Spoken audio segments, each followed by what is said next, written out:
والحبيب الذي ترجى شفاعته لكل هول من الأهوال مقتحم مولاي صل وسلم دائما أبدا على حبيبك خلق كلهم.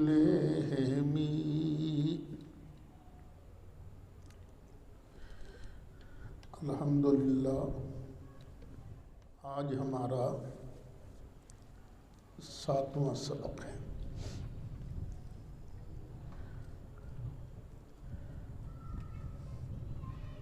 ایاک نعبد، اس پر گفتگو ہو رہی تھی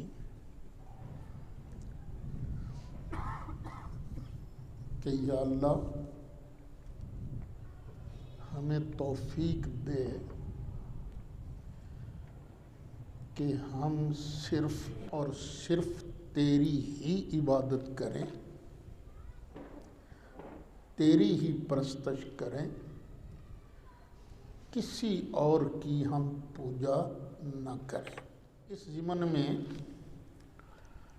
پہلے عبادت کا معنی بیان کیا گیا کہ عبادت کہتے کسے ہیں. پھر اسی ضمن میں جو نجدی سوچ ہے اس کی غلطی کو واضح کیا گیا کہ یہ کہنا کہ اللہ کے پیاروں سے برکت حاصل کرنا یہ حرام ہے. پھر میں نے مثال بھی دی تھی، جب جاتے ہیں مکہ مکرمہ لوگ غار حرا پر جب چڑھنے لگتے ہیں تو نیچے نا ایک بورڈ لکھا ہوا ہے مختلف زبانوں میں. وہ لکھا کیا ہے؟ خبردار یہاں سے برکت حاصل کرنا حرام ہے. تو کئی لوگوں کی یہ سوچ ہے، لیکن جب قرآن مجید فرقان حمید پڑھتے ہیں، احادیث مبارکہ کا مطالعہ کرتے ہیں تو صاف نظر آتا ہے کہ اللہ والوں سے جس کی نسبت اللہ کے ساتھ ہو جائے اس سے برکت حاصل کی جاتی ہے.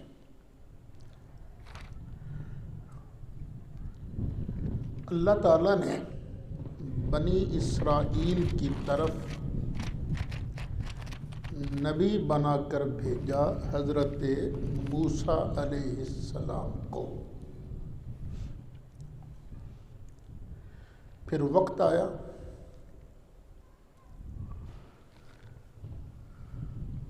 کہ جناب موسیٰ علیہ السلام اللہ کے حکم سے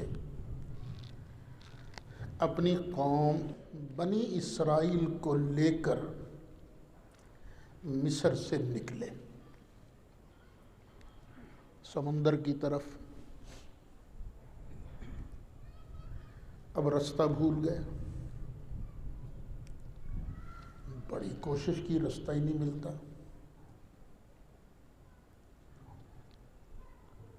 اللہ کی طرف رجوع کیا، یا اللہ یہ راستہ کیوں نہیں ملتا؟ تو جواب ملا کہ میرے پیارے نبی یوسف علیہ السلام نے ایک وصیت کی تھی کہ ایک وقت آئے گا یہاں سے میری قوم ہجرت کرے گی، تو وہ میرے جسم کو، میرے تابوت کو اپنے ساتھ لے کر جائے. اب جناب موسیٰ علیہ السلام نے پوچھنا شروع کیا ہے تمہیں پتہ ہے یوسف علیہ السلام کی قبر کدھر ہے؟ ہر کسی نے کہا جی ہمیں تو نہیں پتہ. ایک آدمی کہنے جی وہ جو بڑھیا مائی ہے نا اس کو شاید پتہ ہو. فرمایا بلاؤ اس کو بلایا گیا. جناب موسیٰ علیہ السلام نے پوچھا کیوں بی بی تمہیں پتہ ہے جناب یوسف علیہ السلام کی قبر کا؟ جی اللہ کے نبی پتہ ہے. فرمایا بتا کہاں ہے؟ تو اس نے کہا جی مفت میں میں نہیں بتاتی مجھے کچھ دو. فرمایا تو کیا لے گی؟ اس نے کہا جی جنت میں آپ کی رفاقت. موسیٰ علیہ السلام کہیں کہ جنت لے لے میری رفاقت چھوڑ. اس نے کہا جی نہیں میں نے جنت میں آپ کی رفاقت لینی ہے. موسیٰ علیہ السلام رفاقت دیتے نہیں. وہ بڑھیا مائی قبر کا پتہ بتاتی نہیں. آخر اللہ نے آرڈر دیا موسیٰ اگر تو دے گا تو تیرا کچھ بگڑتا ہے. آتے ہا حکمہا اور دے جو مانگتی ہے نا دے دے اسے. فرمایا چل بڑھیا مائی ہو گیا. اس نے کہا جی آئیے پھر میرے ساتھ. اب لوگ چلے. ایک جگہ چھوٹی سی جھیل بنی ہوئی تھی چھوٹی سی. کہنے لگی جی یہاں سے پانی نکالو. پانی نکالا گیا. پھر ایک جگہ کہنے جی یہاں سے کھدائی کرو. جب وہاں کھدائی کی گئی تو نیچے سے جناب یوسف علیہ السلام کا جسم مبارک نکلا. حضرت موسیٰ علیہ السلام نے حضرت یوسف علیہ السلام کے جسم مقدس کو لیا اور روانہ ہوئے تو رستہ مل گیا. سیدھے آپ سمندر کے کنارے پہنچ گئے. اس حدیث کو حافظ ابن کثیر نے نقل کیا. امام حاکم نے اپنی کتاب مستدرک کے اندر اس کو نقل کیا. مسند ابو یعلا کے اندر، صحیح ابن حبان کے اندر، اور پھر یہ وہ ناصر الدین البانی صاحب کا میں نے آپ کو بتایا تھا نا، یہ جو غیر مقلد حضرات ہیں ان کے ایک بہت بڑے محدث تھے جن کو یہ لوگ اپنے وقت کا امام بخاری کہتے ہیں. ہے پڑھی. یہ ہے سلسلۃ الاحادیث الصحیحہ. اس کے اندر اس کی جلد ہے پہلی، صفحہ ہے 559 اور حدیث نمبر ہے 313. البانی صاحب نے کہا کہ بڑا عرصہ تک میں اس حدیث کو ضعیف سمجھتا رہا. سند کی وجہ سے نہیں بلکہ متن کی وجہ سے، کیونکہ اس حدیث کے لفظ ہیں کہ وہاں سے انہوں نے یوسف علیہ السلام کی عظام ہڈیاں نکالی. حالانکہ دوسری طرف صحیح حدیث ہے، نبی کریم علیہ السلام تشریف فرما تھے. فرمایا جمعہ کے دن نا بڑی کثرت سے میرے پر درود پڑا کر. کیونکہ بڑے خاص اہتمام سے مجھ پر درود شریف پیش کیا جاتا ہے۔ ایک صحابی بیٹھے ہیں جن کا نام ہے اوس بن اوس۔ وہ سوچ میں پڑ گئے، اب تو نبی کریم علیہ السلام زندہ ہیں، ظاہر ہے مرنا تو سب نہیں ہے، اب سرکار کے کان سلامت ہیں، سن لیتے ہیں، آنکھیں سلامت ہیں، دیکھ لیتے ہیں، لیکن سرکار نے قبر میں بھی تو جانا ہے نا۔ جب قبر میں چلے جائیں گے تو مٹی تو کان کو کھا جائے گی، کیسے سنیں گے؟ آنکھ کھا جائے گی، کیسے دیکھیں گے؟ اب انہوں نے عرض کیا، آقا جب آپ کی وفات شریف ہو جائے گی، آپ کا جسم مبارک ریزہ ریزہ ہو جائے گا، پھر کیسے درود آپ تک پہنچے گا؟ تو اب نبی کریم علیہ السلام نے ارشاد فرمایا، سن لو، ان اللہ حرم علی الارض، اللہ نے زمین پر حرام کر دیا ہے کس چیز کو؟ ان تأکل اجساد الانبیاء، کہ وہ نبیوں کے جسموں کو نہیں کھائے گی۔ نبیوں کے جسموں کا کھا جانا، انبیاء کے اجساد کو ریزہ ریزہ کر دینا، اللہ نے زمین پر حرام کر دیا ہے۔ فنبی اللہ حی، پس اللہ کا نبی قبر میں بھی ہو تو زندہ ہوتا ہے، یرزقو، اسے رزق بھی دیا جاتا ہے، کھانے پینے کو بھی دیا جاتا ہے۔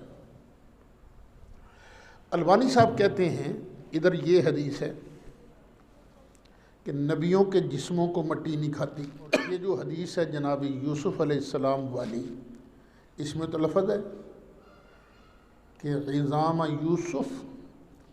یوسف کی ہڈیوں کو نکالا اور لے گئے۔ البانی صاحب کہتے ہیں اس وجہ سے نہ میں بڑی دیر تک اس حدیث کو ضعیف سمجھتا رہا، لیکن پھر ایک حدیث اور نظر آئی کہ جب نبی کریم علیہ السلام کا جسم مقدس تھوڑا بھاری ہو گیا، تو ظاہر ہے جس کا جسم بھارا ہو اس کو کھڑے ہونے میں، دیر تک کھڑے رہنے میں کچھ دقت ہوتی ہے۔ ایک صحابی ہیں جن کا نام ہے حضرت تمیم داری رضی اللہ عنہ،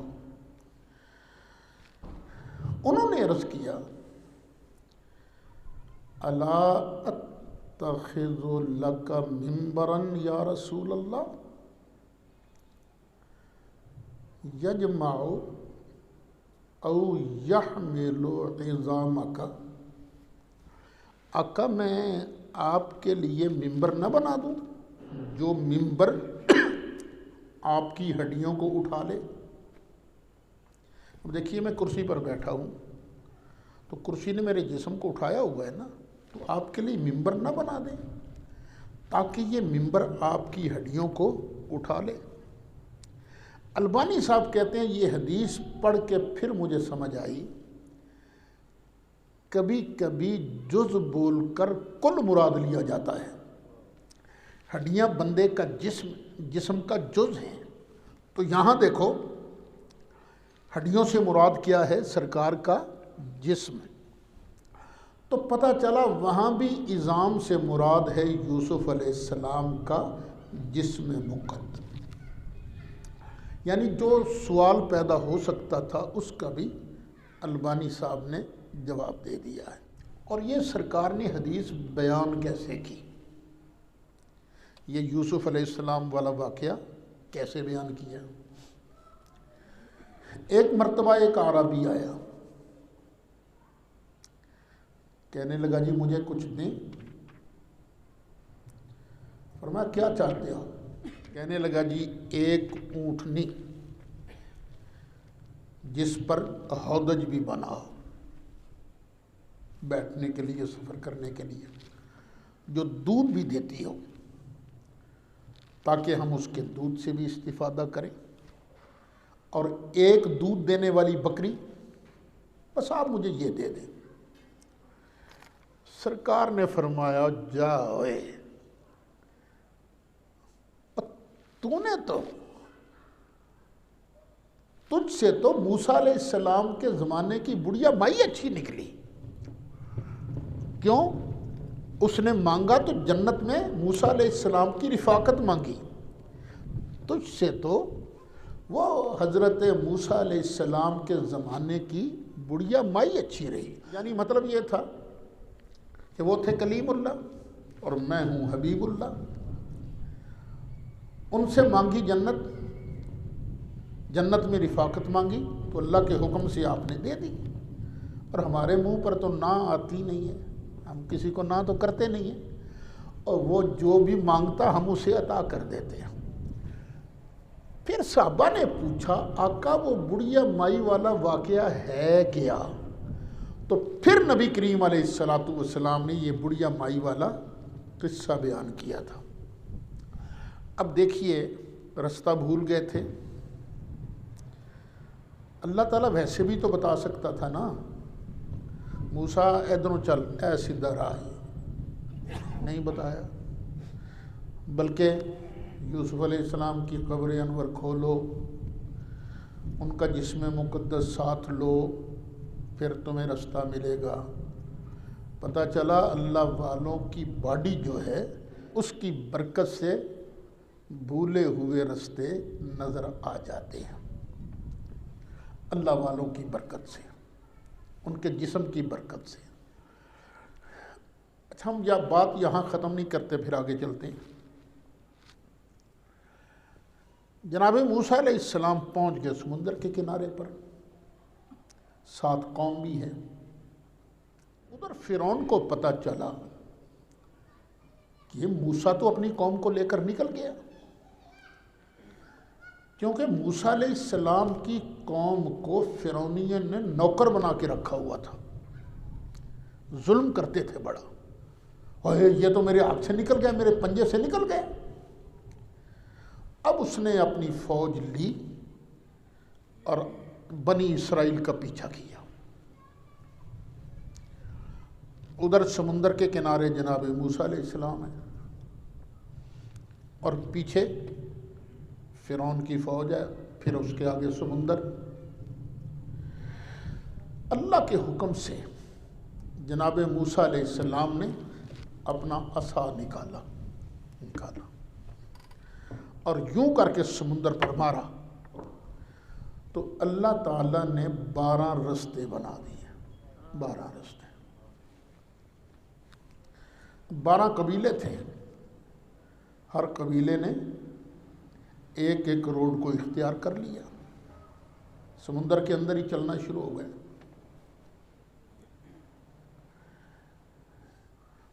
ادھر فرعون آ گیا تھا، اس نے دیکھا نا یہ رستے بنے ہوئے ہیں، تو اس نے بھی ان رستوں پر چلنے کی کوشش کی۔ اس کا جو وزیر تھا حامان، کہنے لگا اوئے اوئے اوئے اگے نہ جائیں، یہ موسیٰ دے رب نے تینوں روڑن واسطے رستے بڑھائے نہیں۔ کہنا ٹھیک ہے، اعلان کر دیا اس نے، جب تک ماں بدولت حکم نہ دے خبردار کسی نے قدم آگے نہیں بڑھانا۔ ادھر جبریل علیہ السلام آ گئے گھوڑے پر سوار، تشریف لے آئے، انہوں نے کھینچا،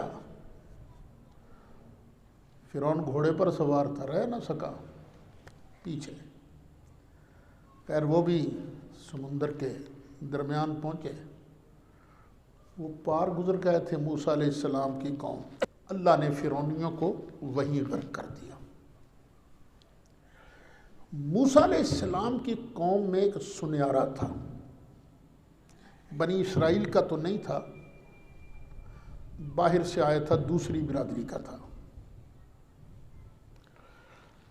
اس کی نگاہ پئی ایک بڑی شان والا جوان ہے، بڑا خوبصورت جوان ہے، یہ کون ہے؟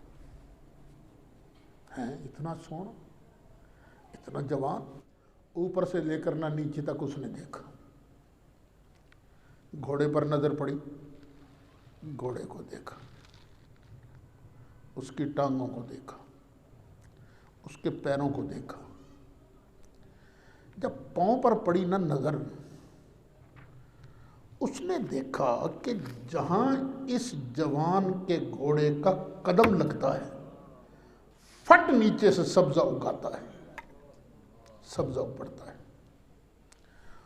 اس کے دل میں آیا اوہو یہ تو جبریل ہے، جبریل ہے۔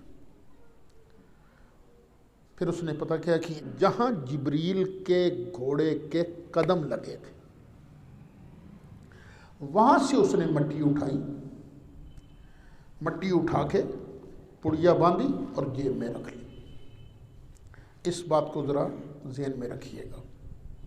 موسیٰ علیہ السلام آباد ہو گئے قوم کے ساتھ۔ اللہ کریم نے بلایا موسیٰ علیہ السلام کو، آ موسیٰ میں تمہیں تورات دوں گا۔ جناب موسیٰ کلیم اللہ علیہ السلام کوہ طور پر چلے گئے۔ یہ جو تھا نا سامری، اس کے دل میں بت پرستی تھی۔ یہ جس طرح ہندوؤں کے ہاں رواج ہے نا گائے کو پوجنا، اس کا بھی نہ کچھ ذہن تھا اس طرح کا۔ اس نے بنی اسرائیل سے کہا او یار جس خدا کو ہم سجدے کرتے ہیں، جس خدا کی ہم پوجا کرتے ہیں وہ تو ہمیں نظر ہی نہیں آتا، سواد ہی نہیں آتا، مزہ ہی نہیں آتا، تم کہو تو میں تمہیں خدا نہ بنا دوں۔ دیکھو بلے بلے بھائی بلے، جب سامنے خدا ہوگا پھر عبادت کا مزہ ہی کچھ اور ہوگا، بالکل تو بنا دے۔ اب اس نے کیا کیا؟ کہنے لگا وہ جو سونا چاندی تمہارا ہے، تمہارے پاس ہے نا، وہ سارا مجھے دے دو۔ فرعونیوں سے لیا تھا انہوں نے، یہ کہہ کر کے ہم نے عورتوں نے ان کی عورتوں سے لیا تھا زیور کہ ہم نے جانا ہے ایک جگہ تو دو، ہمیں ضرورت پیش آئے گی۔ اس نے کہا یہ سارا مجھے دے دو۔ انہوں نے دے دیا۔ سنیارا تھا بڑا کاریگر، اس نے اس سارے زیورات کو پگھلایا اور پگھلا کر اس نے بڑا خوبصورت بچھڑا یہ اس نے بنا لیا۔ اب اس نے ایک حرکت کی، اس حرکت کی وجہ سے یہ سونے چاندی کا بنا ہوا بچھڑا بولنے لگ گیا۔ کہنے لگا دیکھو سونے چاندی کا بنا ہوا بچھڑا بولتا ہے نہیں، چلتا ہے نہیں، تو یہ دیکھو بول رہا ہے کہ نہیں بول رہا؟ اس کا بول رہا ہے، پھر یہی خدا ہے تمہارا۔ او بھائی اشکے، بھائی اشکے، یہ تو ہمارے رب جی ہیں۔ انہوں نے اس کی پوجا شروع کر دی۔ ہارون علیہ السلام نے بڑا منع کیا، چند لوگوں نے حضرت ہارون علیہ السلام کی بات مانی، باقیوں نے نہیں یہ بچھڑا ہمارا معبود ہے، بچھڑا ہمارا خدا ہے۔ اچھا جب جناب موسیٰ علیہ السلام واپس آئے، بتا اللہ نے وہیں دیا تھا کوہ طور پر ہی کہ موسیٰ تیری قوم بے ایمان ہو گئی، اکثر انہوں نے بچڑے کو معبود بنا لیا ہے۔ بتائی اللہ نے بات، ٹھیک ہے یا اللہ، کوئی طبیعت پر زیادہ اثر نہیں ہوا۔ جب واپس تشریف لائے اپنی آنکھوں سے دیکھا کہ قوم تو بت پرستی کر رہی ہے، یہ بچھڑے کی عبادت کر رہی ہے، بڑا غصہ آیا، تھر تھر کانپنے بھی لگے غصے کی وجہ سے، جلال کی وجہ سے۔ تورات تختیوں پر لکھی ہوئی تھی، تختیاں بھی ہاتھ سے گر گئیں۔ انہوں نے حضرت ہارون علیہ السلام کی داڑھی کو پکڑ لیا، بھائی جان آپ کی وجہ سے، آپ کے ہوتے ہوئے یہ گناہ ہوا کیوں؟ اب ہارون علیہ السلام نے فرمایا لا تاخذ بلحیتی ولا براسی، نہ میرے بھائی، اے میرے ماں جائے، نہ اس طرح نہ کر، میرا سر اور داڑھی نہ پکڑ۔ میں نے تو روکا تھا لیکن زیادہ سختی اس لیے نہیں کی کہ کہیں آپ نہ کہہ دیں کہ میری قوم کو تو نے ادھر ادھر کر دیا ہے۔ چلیے یہ بات تو ہو گئی۔ اب یہاں ایک بات ذرا ذہن میں رکھیے، نبی کریم علیہ الصلوۃ والسلام فرماتے ہیں ایک بات ہوتی ہے سنی سنائی اور ایک بات ہوتی ہے آنکھوں دیکھی۔ جو آنکھوں دیکھی بات ہوتی ہے نا، اس کا درجہ بہت ہوتا ہے۔ اللہ تعالیٰ نے موسیٰ علیہ السلام کو بتا تو کوہ طور پر دیا تھا نا، اے موسیٰ تیری قوم جو شرک کر رہی ہے، تیری قوم نے بچھڑے کو معبود بنا لیا ہے، زیادہ اثر نہیں ہوا، جب دیکھا اب طبیعت پر اثر ہو گیا۔ سرکار فرماتا ہے لیس الخبر کالمعاینہ، یہ جو خبر ہوتی ہے نا آنکھوں دیکھی معائنہ جیسی نہیں ہوتی، دیکھتے ہی طبیعت پر اثر آ گیا۔ اچھا موسیٰ علیہ السلام بھی بڑے حیران، اس خبیث نے یہ بچڑا کیسے بنا لیا؟ سونے چاندی کا بچڑا تو نہ چلتا ہے، نہ وہ ہلتا ہے، نہ وہ بولتا ہے، یہ کیا کیا اس نے؟ فرمایا ہے ما خطبک یا سامری، یہ 16واں سپارہ سورۃ طٰہٰ ہے۔ اوے سامری تو نے کیا کیا؟ وہ بچڑا کیسے بولنے لگ گیا؟ کہنے لگا بصرت بما لم یبصروا بہ فقبضت قبضۃ من اثر الرسول، جناب میں نے دیکھا جو لوگوں نے نہیں دیکھا، جبریل کو میں نے دیکھا تھا، لوگوں نے نہیں دیکھا۔ ابھی ہو سکتا ہے اللہ نے باقیوں سے غائب کر دیا ہو، صرف اسی کو دکھایا ہو۔ بصر تو میں نے دیکھا بما لم یبصروا بہ، جو دوسروں نے نہیں دیکھا۔ پھر میں نے کیا کیا؟ فقبضت، پھر میں نے پکڑ لی، قبضتاً ایک مٹھی، من اثر الرسول، رسول کے جبریل کے قدموں سے میں نے ایک مٹھی لے لی۔ فنبذتها، وہی مٹی میں نے اس کے منہ میں ڈالی تھی، وہی مٹی۔ اب ذرا سوچئے، قرآن شریف ہے، صحابہ یہ تفسیر کر رہے ہیں، تابعین اس تفسیر کو بیان کر رہے ہیں۔ اس مٹی کا تعلق کس سے ہوا؟ جبریل کے گھوڑے کے قدم سے۔ قدم کا تعلق کس کے ساتھ تھا؟ جبریل کے گھوڑے کے ساتھ۔ گھوڑے کا تعلق کس کے ساتھ تھا؟ جبریل کے ساتھ۔ اور جبریل کا تعلق کس سے تھا؟ اللہ کے ساتھ۔ جب اتنے واسطوں کے بعد وہ مٹی اس سونے چاندی کے بنے ہوئے بچھڑے کے اندر یہ حرارت پیدا کر سکتی ہے، حیات پیدا کر سکتی ہے، تو جس ابو بکر صدیق کی نسبت مصطفیٰ سے ہو جائے، وہ مصطفیٰ جن کا تعلق اللہ رب العالمین کے ساتھ ہے، اور جس غلام کا تعلق نبی پاک کے ساتھ ہو جائے گا، ان کی عظمتوں کو کون بیان کر سکتا ہے؟ یہ نہیں کہنا چاہیے کہ اللہ والوں سے برکت نہیں ملتی، ملتی ہے، ملتی ہے۔ میں نے آپ کے سامنے قرآن مجید کی کتنی ہی آیتیں یہ بیان کر دی ہیں۔ اب یہی موسیٰ علیہ السلام کا قصہ ہے۔ اللہ تعالیٰ 15ویں پارے کے آخر میں اور 16ویں پارے کی ابتدا میں ایک اور واقعہ بیان کرتا ہے۔ موسیٰ علیہ السلام نے ایک دن کی اپواس۔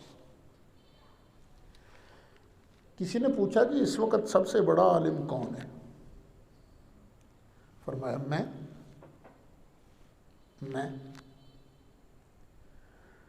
جب میں کہا نا تو اللہ نے فرمایا نہیں موسیٰ، ایک خاص شعبہ ہے، اس شعبے میں ہمارا ایک اور پیارا ہے جو تجھ سے بھی بڑا عالم ہے۔ وہ بندہ کون ہے؟ جناب خضر، حضرت خضر علیہ السلام۔ ٹھیک ہے یا اللہ، پھر تو میں ان سے ملنا چاہتا ہوں۔ اللہ نے فرمایا ہاں چلو سمندر کے کنارے کنارے چلو، کھانا وانا ساتھ لے لینا، اور جہاں پر تمہارا سالن پکا ہوا میں مچھلی بھون لینا نا، جہاں پر وہ زندہ ہو جائے بس وہیں تمہیں بندہ ملے گا۔ ٹھیک ہے یا اللہ۔ اپنے ایک ساتھی کو ساتھ لیا، چل پڑے۔ موسیٰ علیہ السلام نے آرام فرمایا، ساتھی دیکھ رہا تھا کہ اچانک بھنی ہوئی مچھلی زندہ ہوئی، کود گئی سمندر کے اندر۔ اچھا، اب ان کو یاد ہی نہیں رہا کہ میں نے یہ موسیٰ علیہ السلام کو بات بتانی ہے، بھول گئے۔ اب سفر آگے شروع ہو گیا، تو جناب موسیٰ علیہ السلام نے فرمایا وہ بھائی ہمارا لاؤ نا کھانا تو لاؤ۔ وہ حضرت میں تو بھول گیا تھا، وہ تو رستے میں مچھلی زندہ ہو گئی تھی اور وہ کود گئی تھی سمندر۔ اور فرمایا وہیں تو ہم نے جانا ہے۔ واپس آئے تو وہاں حضرت خضر علیہ السلام بیٹھے نظر آئے۔ اور یہ جناب خضر کون تھے؟ اللہ فرماتا ہے وَعَلَّمْنَاهُ مِن لَّدُنَّا عِلْمًا، ہم نے ان کو اپنی طرف سے بہت بڑا علم عطا کیا تھا۔ کس چیز کا علم؟ غیوب کا علم، جسے ہمارے صوفیاء علم لدنی کہتے ہیں۔ جناب موسیٰ علیہ السلام نے فرمایا کہ میں آپ کے ساتھ کچھ عرصہ رہنا چاہتا ہوں۔ انہوں نے کہا نہیں، انک لن تستطیع معی صبرا، آپ میرے ساتھ رہو گے تو صحیح لیکن صبر نہیں کر سکو گے۔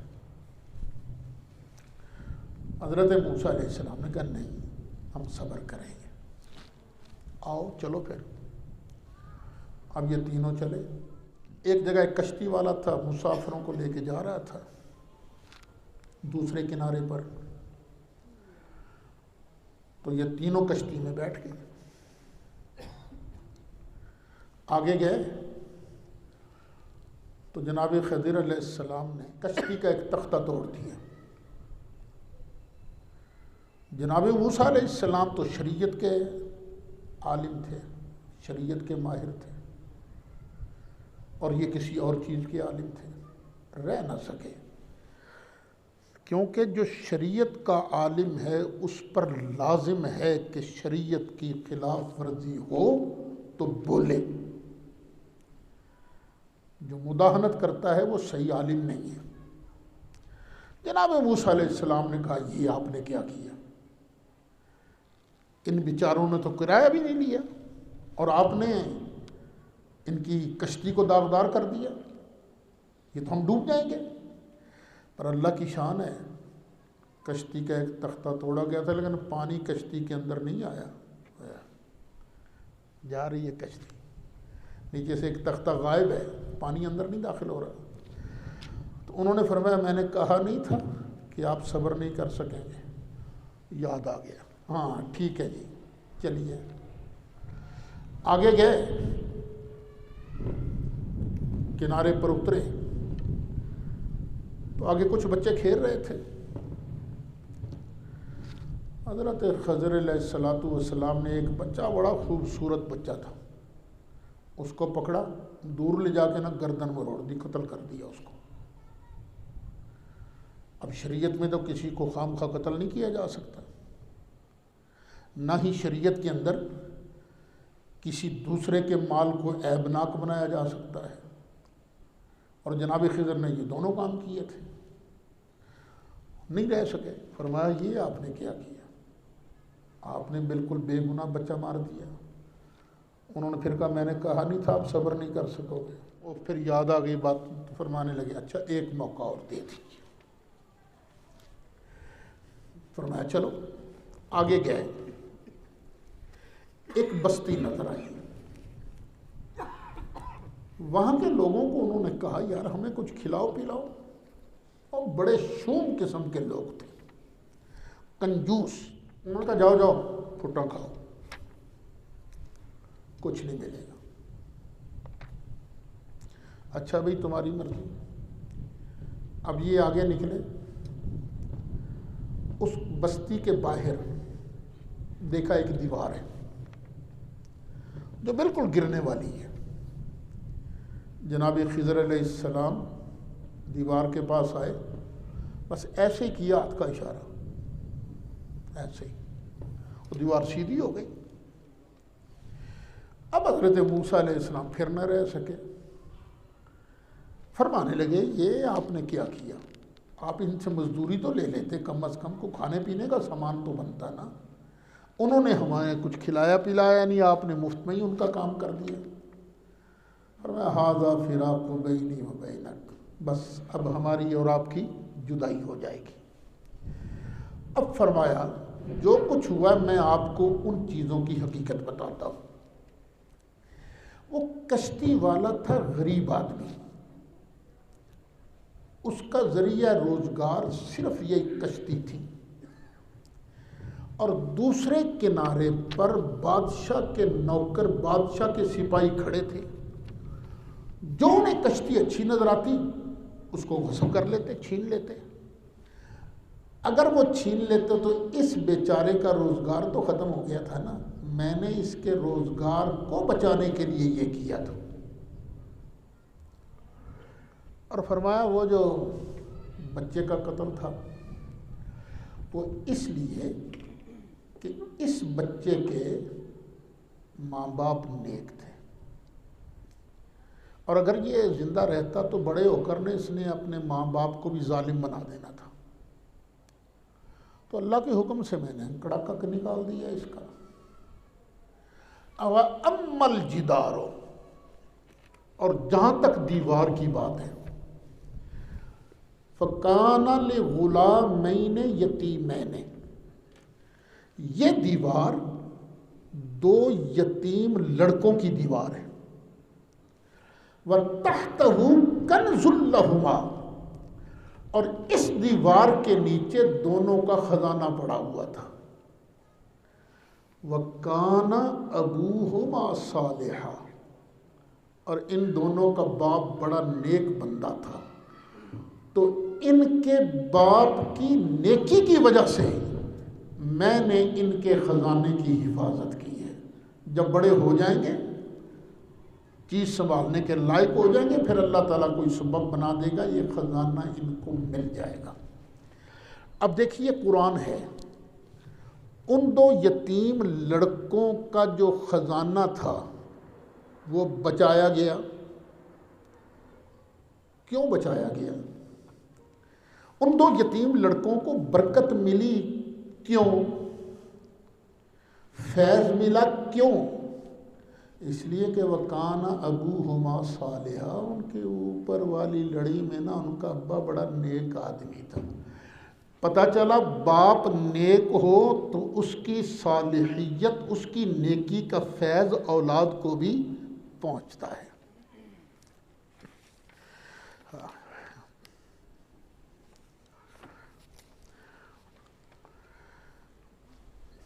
یہ نہ کوئی سمجھے کہ پتہ نہیں ہم اپنی طرف سے بیان کر رہے ہیں۔ وہ علماء دیوبند کے ہیں نا، مولانا مفتی شفیع صاحب، جو دیوبند میں مفتی رہے، پھر کراچی انہوں نے دارالعلوم بنایا۔ انہوں نے جو کچھ لکھا ہے بس میں آپ کو سنا دیتا ہوں، اس پر تبصرہ نہیں کروں گا۔ وہ لکھتے ہیں وَكَانَ أَبُوهُمَا صَالِحًا، اس میں اشارہ ہے کہ یتیم بچوں کے لیے مدفون خزانے کی حفاظت کا سامان بذریعہ خضر علیہ السلام، اصل لفظ کیا ہے؟ خضر، خضر بھی پڑھا جاتا ہے، اس لیے کرایا گیا کہ ان یتیم بچوں کا باپ کوئی مرد صالح اللہ کے نزدیک مقبول تھا، اس لیے اللہ تعالیٰ نے اس کی مراد پوری کرنے اور اس کی اولاد کو فائدہ پہنچانے کا یہ انتظام فرمایا۔ محمد بن منقدر رحمۃ اللہ علیہ فرماتے ہیں کہ اللہ تعالیٰ ایک بندے کی نیکی اور صلاحیت کی وجہ سے اس کی اولاد اور اولاد کی اولاد اور اس کے خاندان کی اور اس کے آس پاس مکانات کی حفاظت فرماتے ہیں۔ مفتی شفیع صاحب نے حوالہ دیا ہے تفسیر مظہری کا، پھر آگے لکھتے ہیں قرطبی میں ہے، تفسیر قرطبی میں، کہ حضرت شبلی رحمۃ اللہ علیہ فرمایا کرتے تھے کہ میں، حضرت شبلی اپنے بارے فرمایا کرتے تھے کہ میں اس شہر کے لیے اور پورے علاقے کے لیے امان ہوں، یعنی میری وجہ سے یہ پورے علاقے والے امن امان میں رہ رہے ہیں۔ اچھا، جب ان کی وفات ہو گئی تو ان کے دفن ہوتے ہی کفار دیلم نے دریائے دجلہ کو عبور کر کے بغداد پر قبضہ کر لیا۔ ایک تو کافروں نے بغداد پر قبضہ کر لیا۔ اس وقت لوگوں کی زبان پر یہ تھا کہ ہم پر دوہری مصیبت ہے، ڈبل مصیبت ہے۔ کون کون سی؟ یعنی شبلی کی وفات اور دیلم کا قبضہ۔ یہ بھی مفتی شفیع صاحب نے تفسیر قرطبی جلد 11 صفحہ 29 کا حوالہ دے کر یہ بات نقل کی ہے۔ پھر آگے نقل کرتے ہیں تفسیر مظہری میں ہے کہ اس آیت میں اس کی طرف بھی اشارہ ہے کہ لوگوں کو بھی علماء صلحاء کی اولاد کی رعایت اور ان پر شفقت کرنی چاہیے۔ یعنی ہمیں بھی چاہیے، آپ کو بھی، مجھے بھی، کہ اللہ کا کوئی نیک بندہ ہو تو اس کی اولاد جو ہے ان کے ساتھ شفقت کا برتاؤ کرے، ان کی رعایت کرے۔ یہ نہیں کہ ان پر نکتہ چینی شروع کر دیں، ان پر دبڑ گھسا کرنا شروع کر دیں، نہیں۔ جب تک وہ بالکل ہی کفر و فسق و فجور میں مبتلا نہ ہو جائے۔ ہاں، ایک بات ہے، ضروری تو نہیں کہ باپ نیک ہے تو اولاد بھی نیک ہو، لیکن اگر نیکی ہو تھوڑی بہت کچھ نہ تو ان کا حیا کرو، ان کا احترام کرو۔ لیکن اگر بالکل ہی فاسق فاجر ہو جائیں، کفر کے اندر مبتلا ہو جائیں، تو پھر جس طرح نوح علیہ السلام کے بیٹے کا اللہ نے حیا نہیں کیا تھا، فرمایا اِنَّهُ لَيْسَ مِنْ أَهْلِكَ، چھوڑ نو پیارے نوح، یہ تیرا ہے ہی نہیں۔ تیرا تو وہ ہے جو تیرے نقش قدم پر چلنے کی کوشش کرتا ہے، جو تیرا مخالف ہو جائے وہ تیرا کیسے ہوا؟ تو جب اولاد ہی کافر بن جائے، فاسق و فاجر ہو جائے، تو پھر اس کے ساتھ ان کا تعلق نہیں رہتا۔ تفسیر معارف القرآن جلد 5 صفحہ 610۔ ابا جی قبلہ رحمۃ اللہ علیہ، انہوں نے یہ جو مال ہے نا ظاہری، اولاد کے لیے نہیں چھوڑا، جان بوجھ کر نہیں چھوڑا۔ حالانکہ میں نے اپنی آنکھوں سے دیکھا لاکھوں روپے روز کا نذرانہ ملتا تھا، لیکن ادھر آیا ادھر تقسیم، ادھر دے دو ادھر دے دو، مانا وظائف لگے ہوئے تھے کئیوں کے، اور جس کو دیکھنا ضرورت مند ہے اس کو دے دینا۔ ایک دن ہمیں فرمانے لگے، وہ ایک تھے نا، اللہ والے بھی موج میں آتے ہیں نا، ایک تھے نا پیر صاحب، مریدوں نے کہا حضور تسی صاحبزادہ صاحب واسطے کی چھڑ کے چلے ہو؟ فرمایا گل سنو، جے میرے نقش قدم تے رہے گا تو بھوکا نہیں مردا، تو جے میرے طریقے تے نہ رہا تو مینوں کی؟ نال ہی فرمان لگے پترو جے میرے طریقے تے رہو گے تو بھوکے نہیں مردے، تو جے میرے طریقے تے نہ رہو تو پھر مینوں کی؟ صاف صاف فرما دی۔ یعنی بعض اللہ والے ایسے ہیں کہ ان کی نیکی کی برکت جو ہے ان کی اولاد کو ملتی ہے۔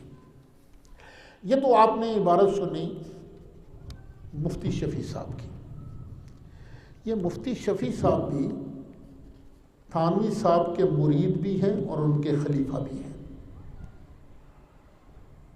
ایک اور ہیں تھانوی صاحب کے خلیفہ، ان کا نام ہے مولانا عبد الماجد دریابادی، پہلے بھی ان کا حوالہ گزرا ہے۔ انہوں نے لکھا ہے کہ مال کے غیبی تحفظ میں دخل والدین کی صالحیت کو بھی تھا، یہ لکھ کر پھر آگے لکھتے ہیں اس سے علماء محققین نے یہ نتیجہ نکالا ہے کہ والدین کی صالحیت اولاد کو فائدہ پہنچاتی ہے بشرطے کہ اولاد خود بھی نیک ہو اور پسر نوح کی سی نہ ہو۔ پھر انہوں نے آگے چند تفاسیر کے حوالے دیے ہیں۔ جساس کے حوالے سے لکھا ہے فیہ دلالۃ علی ان اللہ یحفظ الاولاد لصلاح الآباء۔ کبیر کے حوالے سے لکھا فیہ دلیل علی ان الرجل الصالح یحفظ فی ذریتہ وتشمل برکۃ عبادتہ لہم فی الدنیا والآخرہ۔ تفسیر ابن کثیر کے حوالے سے لکھا یدل علی ان صلاح الآباء یفید العنایۃ باحوال الابناء۔ خلاصہ یہ کہ ماں باپ کی نیکی کا اثر اولاد تک بھی پہنچتا ہے۔ یہ تفسیر ماجدی صفحہ 618۔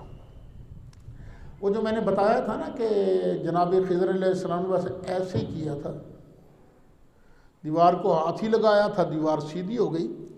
یہ حوالہ آپ نوٹ کر لیں، معالم التنزیل اور خازن، یہ جو کٹھی چھپی ہوئی ہے، اس کا جلد ہے 4، صفحہ ہے 226۔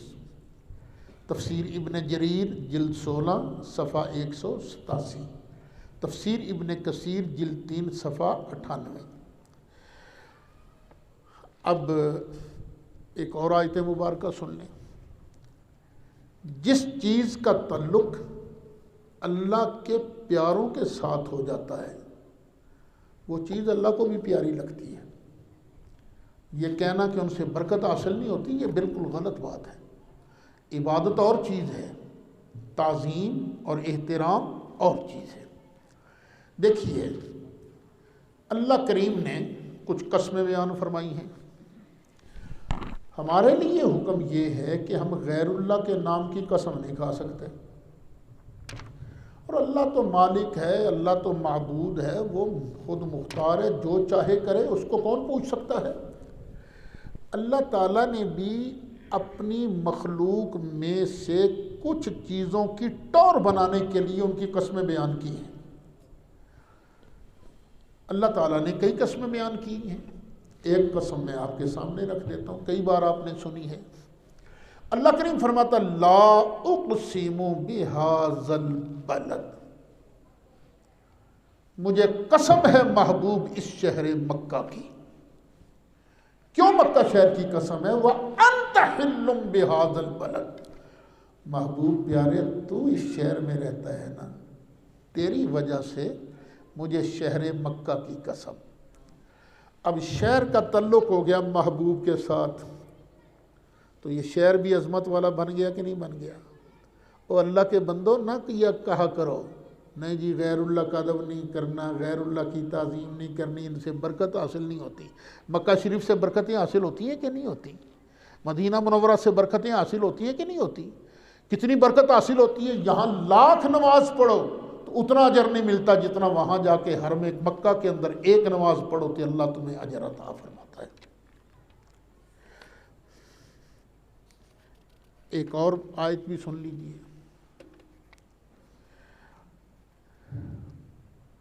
اللہ ایک اور قسم بیان کرتا ہے، فرمایا وَالْعَادِيَاتِ ضَبْحًا، مجھے قسم ہے ان گھوڑوں کی جو میدان جہاد میں تیزی سے دوڑتے ہیں، زور سے ہانپتے ہوئے۔ جب اس حالت میں ہوتا ہے تو اللہ کہتا ہے مجھے ان گھوڑوں کی قسم۔ اب گھوڑوں کی یہ 30واں پارہ ہے، سورۃ عادیات ہے، پہلی آیت ہے۔ اب اللہ نے قسم کس کی بیان کی؟ اس گھوڑے کی جو جہاد میں استعمال ہوا، پورے گھوڑے کی بھی نہیں، اس کی اس حالت کی جو وہ زور سے ہانپتا ہے۔ یہاں سے پتہ چلا کہ جو اللہ کی راہ میں مجاہد ہے نا، غازی، اس کی شان بہت اعلیٰ ہے۔ رب نے ان کے گھوڑوں، بلکہ گھوڑوں کی سانس، ٹاپ، غبار وغیرہ کی قسم ارشاد فرمائی۔ اب گھوڑے میں کیا ہے؟ گھوڑے نے اپنی پشت پر سوار کیا کس کو؟ غازی کو، مجاہد کو۔ تو اس غازی کی برکت سے کس کی شان بڑھ گئی؟ گھوڑے کی۔ جب گھوڑے نے غازی کو سوار کیا، گھوڑے کی شان بڑھ گئی۔ تو جب ابو بکر نے اپنے کندھوں پر مصطفیٰ کو سوار کیا تھا، تو اس وقت ابو بکر صدیق کی عظمت کا عالم کیا ہوگا۔ اسی طرح مولا مرتضیٰ نے مقام صحابہ میں اپنی ران پر، اپنی گود میں نبی کریم علیہ السلام کے سر انور کو اٹھایا تھا۔ تو اس موقع پر مولا علی کی شان کا عالم کیا ہوگا؟ مولا علی کی شان کا۔ جب وفات شریف کا وقت آیا، نبی مکرم شفیع معظم جان دو عالم صلی اللہ علیہ وسلم کی وفات شریف کا وقت آیا، تو سرکار تو پہلے لیٹے ہوئے تھے نا بستر پر، پھر ذرا تکلیف محسوس ہوئی تو حضرت سیدہ طیبہ طاہرہ حضرت عائشہ صدیقہ نے سرکار کو اٹھایا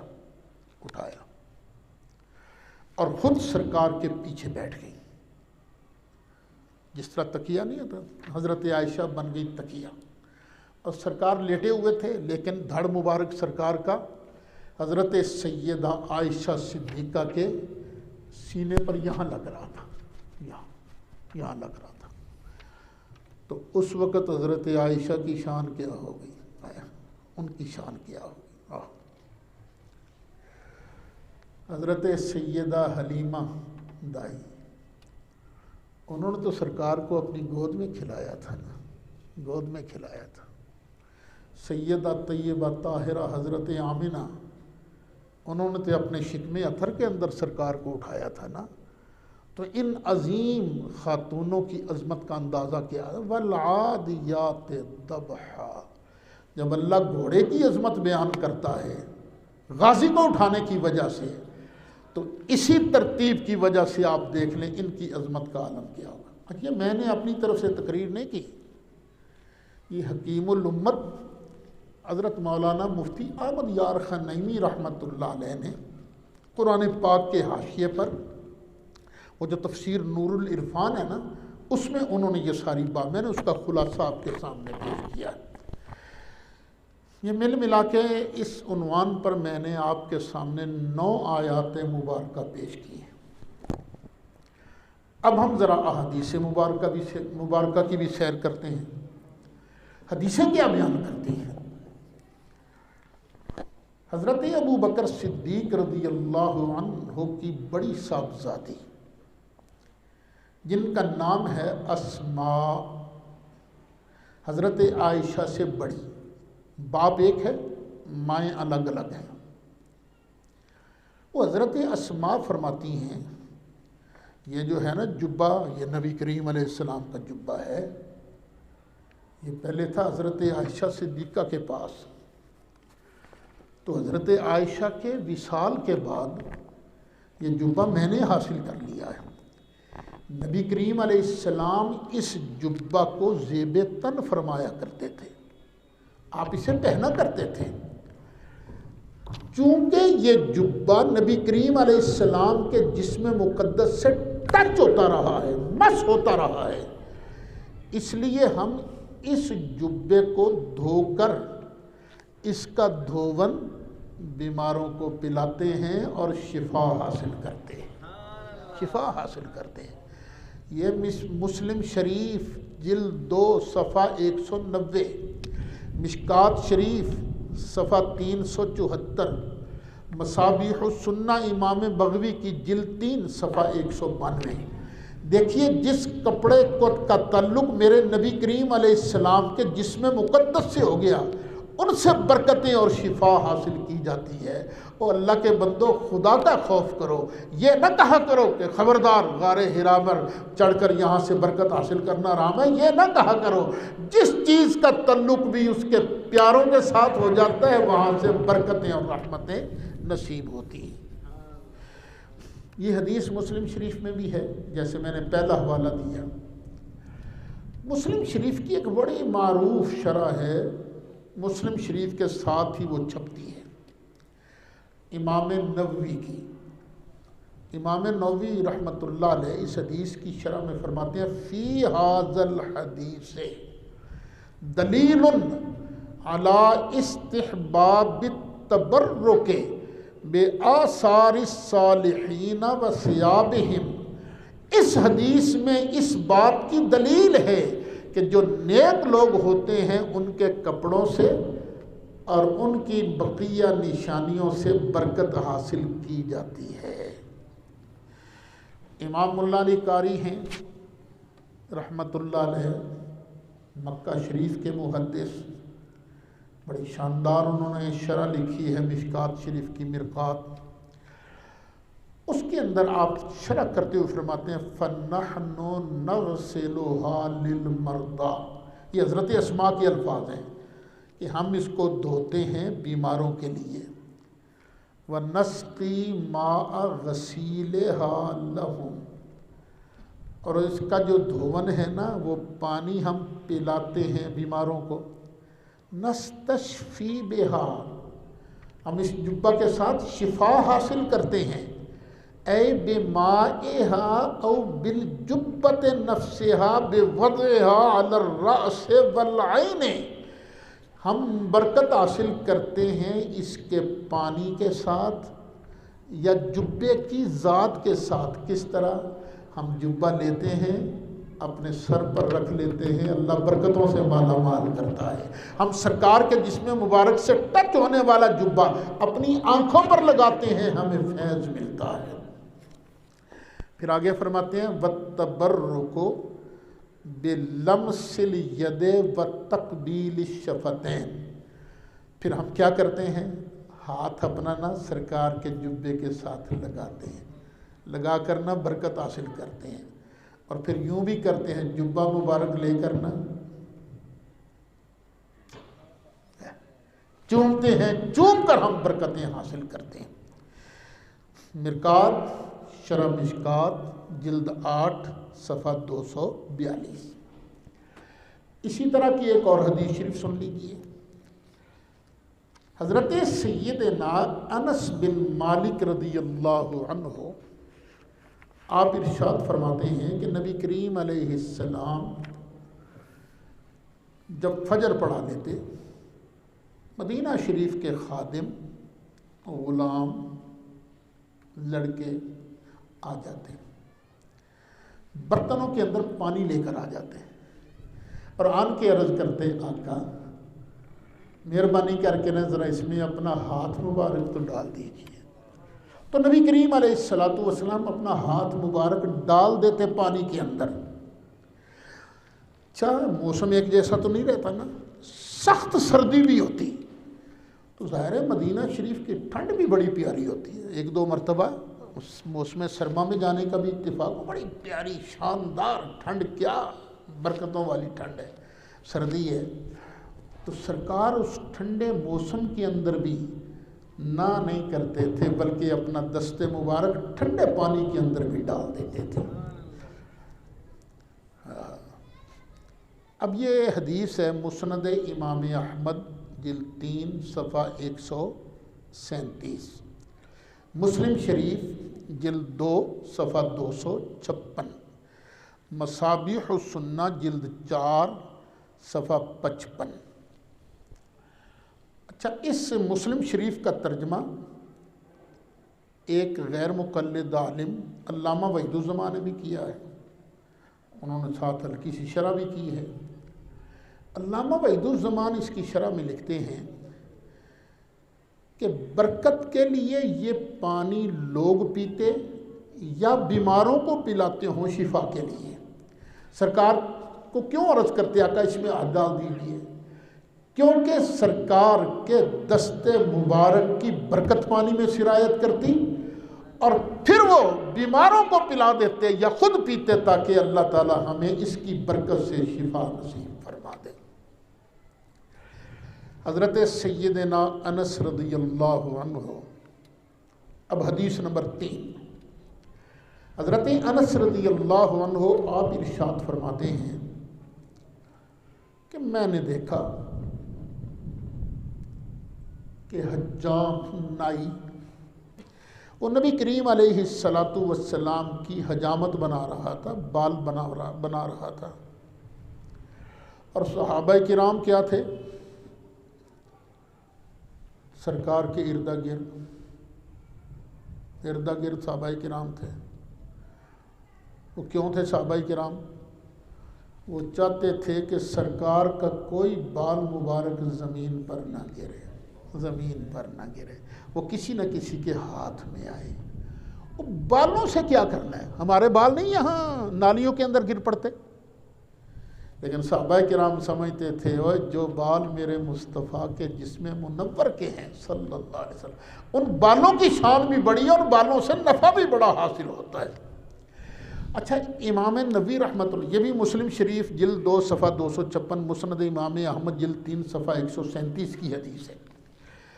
امام نووی اس کی شرح میں فرماتے ہیں وَفِيهِ التَّبَرُّكُ بِآثَارِ الصَّالِحِينَ، اس حدیث میں دلیل ہے کہ نیک لوگوں کے آثار جو ہیں ان سے برکت حاصل کی جاتی ہے۔ نیک لوگوں کا جوڑا مبارک ہو، ان کا جوتا مبارک ہو، کپڑے ہوں، مسواک ہو، ان کے ساتھ ان کے استعمال میں رہنے والی چیزوں سے برکت حاصل ہوتی ہے۔ وَبِيَانُ مَا كَانَتِ الصَّحَابَةُ عَلَيْهِ مِنَ التَّبَرُّكِ بِآثَارِهِ صلی اللہ علیہ وسلم وَتَبَرُّكُهُمْ بِإِدْخَالِ يَدِهِ الْكَرِيمَةِ وَتَبَرُّكُهُمْ بِشَعْرِهِ الْكَرِيمِ۔ اس بات کا بھی بیان ہے کہ صحابہ کرام رضوان اللہ علیہم اجمعین نبی کریم علیہ السلام کے آثار سے برکت حاصل کرتے تھے۔ جس برتن میں آپ اپنا دست اقدس ڈال دیتے اس سے بھی برکت حاصل ہوتی، اور آپ صلی اللہ علیہ وسلم کے مکرم و معظم بال مبارک سے بھی برکت حاصل ہوتی تھی۔ نووی علی المسلم جلد 2 صفحہ 256۔ اچھا، وہی علامہ وحید الزمان نے اس پر بھی کچھ لکھا ہے، وہ بھی سن لیجئے۔ اس حدیث سے معلوم ہوا کہ آثار صالحین سے برکت لینا درست ہے، اور صحابہ کرام آپ کے آثار شریف سے برکت لیتے تھے، اور اس میں کوئی شک نہیں کہ انبیاء اور صالحین کے آثار متبرک ہیں اور ان سے برکت لینا درست ہے۔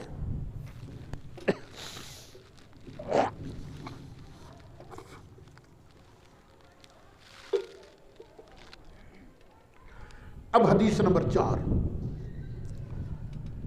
حضرت عثمان بن عبداللہ بن موہب ارشاد فرماتے ہیں کہ ام المومنین سیدہ طیبہ طاہرہ حضرت ام سلمہ رضی اللہ عنہا کے پاس ایک ڈبیا تھی، چاندی کی ڈبیا۔ اس ڈبیا کے اندر کیا تھا؟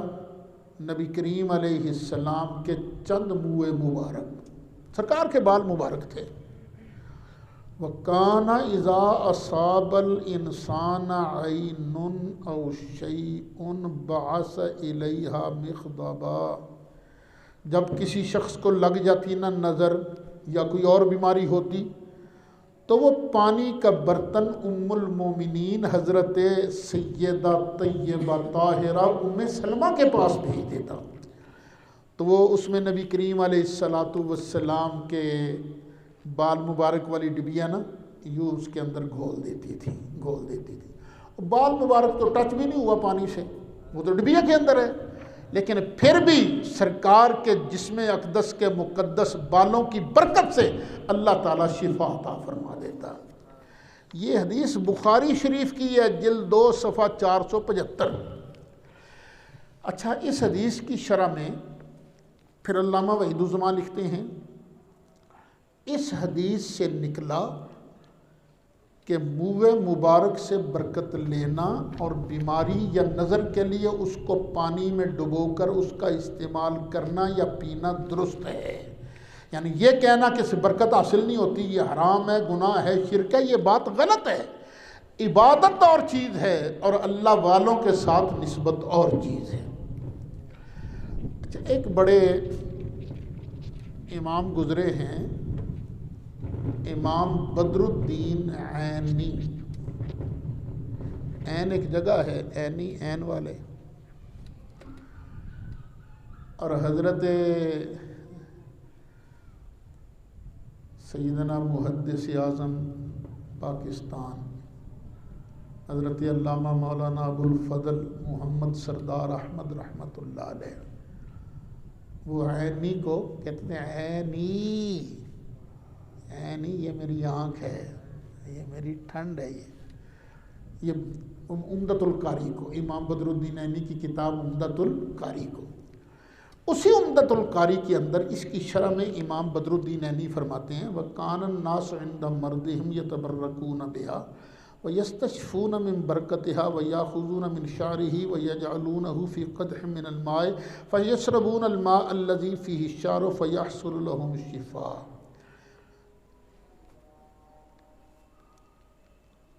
کہ لوگ اپنی بیماری کے وقت اس سے برکت حاصل کرتے اور اس کی برکت سے شفا یاب ہوتے. آپ کے بال مبارک کو لیتے، پھر اسے پانی کے برتن میں رکھتے، پھر اس پانی کو پیتے. جس میں بال مبارک ہوتا تو انہیں شفا مل جاتی. اللہ اکبر. 4 حدیثیں بیان ہو گئی ہیں، 5ویں، یہ 5ویں بھی مسلم شریف کی حدیث ہے. حضرت سیدنا انس بن مالک ارشاد فرماتے ہیں رضی اللہ عنہ کہ نبی کریم علیہ السلام نے جب آخری حج فرمایا نا، تو نبی کریم علیہ السلام مزدلفہ سے ہو کر واپس مینا میں تشریف لائے، جمرہ پر تشریف لائے. جمرہ کہتے ہیں نا جہاں وہ شیطان بنے ہیں نا، انہیں جمرہ بھی کہتے ہیں. وہاں ان کے سرکار نے رمی فرمائی. رمی کا مطلب کیا ہے؟ پتھر مارنا. کنکری پکڑی، یوں 1 2 3 4 5 6 7 رب رحمان کو راضی کرنے کے لیے اور شیطان کو ذلیل کرنے کے لیے. اچھا، سرکار نے رمی فرمائی. جب رمی فرمائی تو پھر واپس مینا میں اپنی قیام گاہ پر تشریف لائے. پھر سرکار نے قربانی کی. پھر سرکار نے نائی کو بلایا، حجامت بنانے والے کو. پھر سرکار نے اپنے سر انور کی جو دائیں سائیڈ ہے نا، فرمایا یہاں سے بال کاٹو بھائی، یہاں سے کاٹو. بال کاٹے. پھر فرمایا یہاں سے بال کاٹو. بال کاٹے. ثم جعل یؤتیہ الناس، پھر نبی اکرم صلی اللہ علیہ وسلم نے خود اپنے بال مبارک لوگوں میں بانٹنے شروع کر دیے. سرکار خود بال مبارک بانٹ رہے ہیں. کیوں بانٹ رہے ہیں سرکار؟ کیوں بانٹ رہے تھے سرکار؟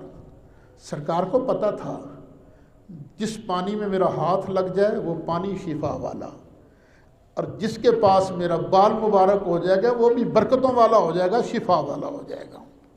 صحیح مسلم شریف جلد 1 صفحہ 421. امام نووی میں اس کی شرح میں فرمایا کہ اس سے بھی ثابت ہوا کہ نبی کریم علیہ السلام کے صالحین کے آثار سے برکت ملتی ہے. حدیث نمبر 6.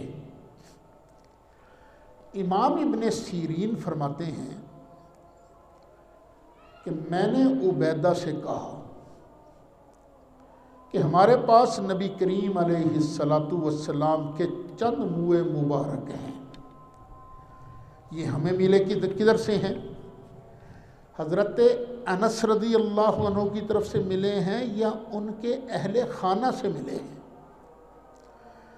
جب انہوں نے کہا نا کہ ہمارے پاس تو سرکار کے بال مبارک ہیں، اب حضرت عبیدہ حسرت سے کہنے لگے اگر نبی کریم علیہ السلام کا ایک بال مبارک بھی میرے پاس ہو تو وہ بال مبارک میرے ہاں اتنا قیمتی ہے کہ پوری دنیا اور دنیا کی دولت سے بڑھ کر وہ بال مبارک میرے لیے قیمتی ہے۔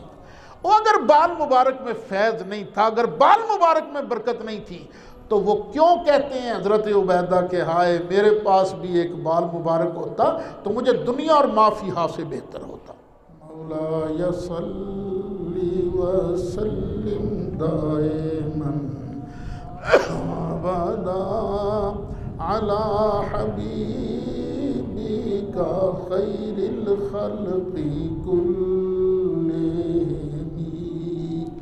یا ربی بالمصطفى بلغ مقاصدنا فاغفر لنا ما مضى یا واسع الکرم یا ربی جمعا طلبنا منك مغفرة وحسن خاتمة یا مبدی النعم وصلی اللہ تعالی علی رسولہ یا رحمت اللہ۔